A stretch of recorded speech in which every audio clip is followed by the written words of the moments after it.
الشیطان الرجیم بسم اللہ الرحمن الرحیم والمرسلات عرفا، قسم ہے ان ہواؤں کی کہ جو پے در پے بھیجی جاتی ہیں۔ رسولوں کے لیے بھی لفظ مرسل استعمال ہوتا ہے کیونکہ اللہ کی طرف سے وہ بھیجے گئے ہوتے ہیں۔ تو اللہ تعالیٰ نے ان ہواؤں کی قسم یاد فرمائی ہے جو کہ بھیجی جاتی ہیں۔ ہوا جب چلتی ہے گرمیوں کے موسم میں ایک خوشخبری کے ساتھ، بارش کی خوشخبری کے ساتھ بھی آتی ہے، لیکن کچھ ایسی ہوائیں ہوتی ہیں جو خوشخبری کے ساتھ نہیں آتی ہیں بلکہ اپنے ساتھ تلخ حقائق لے کر آتی ہیں، ان کی بھی قسم یاد فرمائی۔ فالعاصفات عصفا، ان ہواؤں کی قسم بھی کہ جو تند و تیز ہوائی جھکڑ، جس طرح آج کل بھی آپ کو پتہ ہے امریکہ کے اندر ٹورنیڈوز چلتے ہیں، وہ ایک ایک ٹورنیڈو جو ہے وہ بلینز آف ڈالر کا نقصان کر کے چلا جاتا ہے، چھتوں سمیت مکانوں کو اٹھا کے پھینک دیتا ہے۔ یعنی وہ ہوائی بگولے جب پھرتے ہیں تو وہ بالکل سوایہ کر جاتے ہیں۔ ہمارے ملکوں میں اس لیول کے اس طرح ہوائی جھکڑ نہیں آتے ہیں۔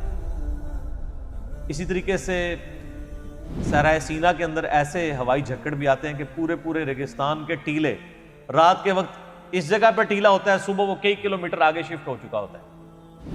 اللہ تعالیٰ نے ہواؤں میں اتنی طاقت رکھی۔ تو ان ہواؤں کی قسم، والناشرات نشرا، اور ان کی قسم جو بادلوں کو پھیلانے والی ہیں، یعنی یہی ہوائیں جو ہیں یہ بادلوں کو لے کے چلتی ہیں۔ اور یہ مضمون تو قرآن حکیم میں کئی جگہ آیا ہے کہ ہم بنجر زمین کی طرف ہوا کو بھیجتے ہیں، وہ بادلوں کو ساتھ لے کے جاتی ہے اور پھر ان بادلوں سے پانی برستا ہے اور مردہ زمین کو اللہ تعالیٰ زندہ فرما دیتا ہے۔ اسی طریقے سے تمہیں بھی مرنے کے بعد قیامت والے دن زندہ کر دیا جائے گا۔ فالفارقات فرقا، اور پھر جو بادلوں کو پارا پارا کر دینے والی ہیں، یعنی وہ تقسیم کر دیتی ہیں کہ یہ بادل کس طرف جانے ہیں، یہ بادل کس طرف جانے ہیں، یا پھر اگر ان بادلوں میں بارش ہے، بارش برسنے کے بعد پھر ہواؤں کے ذریعے وہ سکیٹرڈ کر دیے جاتے ہیں سب کے سب بادل۔ فالملقیات ذکرا، اور قسم ہے ان کی، ان جماعتوں کی جو ذکر کا القاء کرنے والی ہیں۔ سب سے بڑا ذکر کیا؟ قرآن، انا نحن نزلنا الذکر وانا لہ لحافظون، یعنی وہی جو ہے یہ اللہ تعالیٰ کی طرف سے تذکیر، نصیحت والی چیز، عذرا او نذرا، یا حجت تمام کرنے کے لیے یا ڈر سنانے کے لیے۔ یاد رکھیں جب بھی وہی نازل ہوگی تو دو ہی پرپس ہوں گے۔ ایک پرپس تو یہ ہوگا کہ پیغمبر کی موجودگی اور ان پر وحی کا آنا، یہ ان کی امت کے لیے حجت تمام کرنا ہے آخری درجے میں۔ اس کے بعد قیامت والے دن کسی کے پاس کوئی دلیل اور حجت نہیں رہے گی کہ مجھے تو پتہ ہی نہیں چلا۔ سورہ نساء کے اندر بھی آیا نا، اللہ تعالیٰ میں ہم نے رسولوں کا، پیغمبروں کا سلسلہ اس لیے شروع کیا تاکہ قیامت والے دن اللہ پر کسی کے خلاف، یعنی کوئی شخص اللہ کے خلاف اپنی حجت نہ قائم کر سکے کہ مجھے تو پتہ نہیں چلا۔ تو یہ جو وحی نازل ہوتی ہے یا تو حجت تمام کرنے کے لیے، اللہ کی طرف سے حجت تمام ہو جائے کہ پیغمبروں کی دعوت کے ذریعے تمہیں بتا دیا گیا، او نذرا، یا پھر ڈرانے کے لیے۔ ظاہر ہے کہ پھر جب حجت تمام کی جائے تو اس کے بعد پھر ڈرایا جائے گا کہ جو اس کے اوپر چلے گا، وحی کا تابع ہوگا، قیامت والے دن اس کا انجام انبیاء کرام علیہ السلام، شہداء کے ساتھ، صدیقین کے ساتھ، نیکوکاروں کے ساتھ ہوگا، اور جو انبیاء کرام کے نافرمان ہوں گے پھر ان کا حشر جو ہے وہ فرعون کے ساتھ، حامان کے ساتھ، اس طرح کے لوگوں کے ساتھ ہوگا، والعیاذ باللہ تعالی۔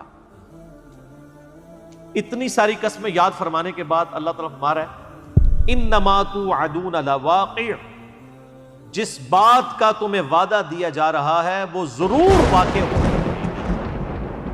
یعنی کون سی چیز؟ قیامت۔ اب اس قیامت کا تھوڑا سا نقشہ اللہ تعالیٰ نے کھینچا ہے۔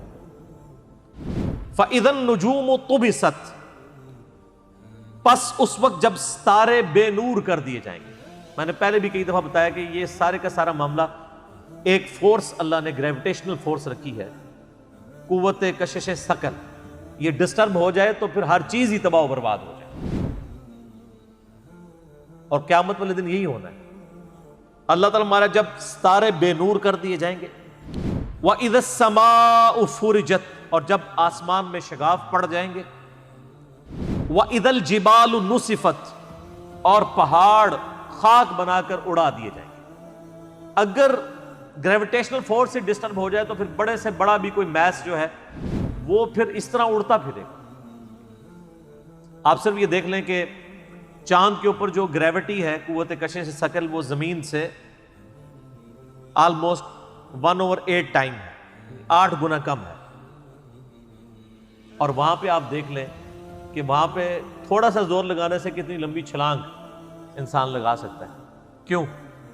کیونکہ جو چاند ہے وہ اس قوت کے ساتھ انسان کو اپنی طرف نہیں کھینچتا جس طرح زمین کھینچتی.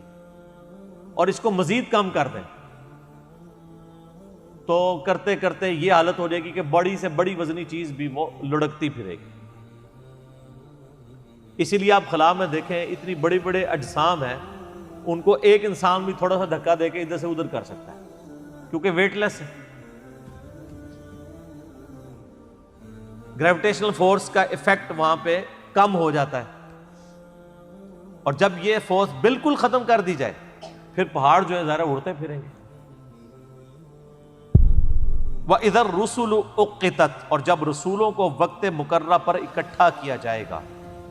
لِأَيِّ يَوْمٍ أُجِّلَتْ، تمہیں علم ہے کہ کس دن کے لیے یہ معاملہ تمہارا ملتوی کیا جا رہا ہے؟ لِيَوْمِ الْفَصْلِ، فیصلے کے دن کے لیے. یعنی اس کے اندر دھمکی ہے کہ اگر دنیا میں پیغمبروں کا انکار کرنے کے سبب فوراً عذاب نہیں آ رہا تو یہ نہ سمجھو کہ عذاب نہیں آئے گا. اگر یہ عذاب ڈیلے ہو رہا ہے، ایک تو وہ عذاب ہے جو بخاری اور مسلم میں حدیث ہے کہ جو مر گیا اس کی قیامت قائم ہو گئی، اور بڑا حساب تو قیامت کے دن ہونا ہے. تو یہ اگر دنیا کی زندگی میں اللہ تعالیٰ کسی کو ڈھیل دیتا ہے تو یہ نہ سمجھے کہ اس کی پکڑ نہیں ہے، قیامت کے دن، فیصلے کے دن اس کی پھر پکڑ ہو. تو یہ جو دنیا میں ڈھیل دی جا رہی ہے، یہ معاملہ ملتوی کیا جا رہا ہے کس لیے؟ لیوم الفصل، فیصلے کے دن کے لیے. وما ادراک ما یوم الفصل، اور اے مخاطب تو کیا جانے کہ وہ فیصلے کا دن کیا ہے. ویل یومئذ للمکذبین، ایک جملے کے اندر قیامت مضمر ہے. کوئی ڈیٹیل نہیں بتائی، کوئی اس کی تاریخ نہیں بتائی، ایک جملہ بول دیا کہ تمہیں پتہ ہے کہ وہ فیصلے کا دن کیا ہے. یہاں پہ تو یہ بھی ہو سکتا تھا کہ وہ فیصلے کا دن ہے جب تمہیں جنت میں کی سیر کروائی جائے گی. نہیں، قرآن حکیم کا جو ڈومیننٹ پورشن ہے وہ تذکیر ہے، انذار ہے. تبشیر تو بڑا تھوڑا پورشن ہے، بشارت والا پورشن تھوڑا ہے، انذار والا زیادہ ہے، ڈرانے والا. تو یہاں پہ بھی جب قیامت کا دن کا ذکر آیا تو ہونا تو یہ چاہیے تھا کہ بات ہوتی کہ جنتیوں کو جنت کی سیر کروائی جائے گی. نہیں، سٹارٹ کس بات سے ہوا؟ وَيْلٌ يَوْمَئِذٍ لِّلْمُكَذِّبِينَ، تباہی ہوگی اس روز جھٹلانے والوں کے لیے جنہوں نے دنیا میں پیغمبروں کی دعوت کو عقیدے میں جھٹلایا یا عمل میں، ان کے لیے بربادی ہو گئی. بولے اعوذ باللہ تعالی.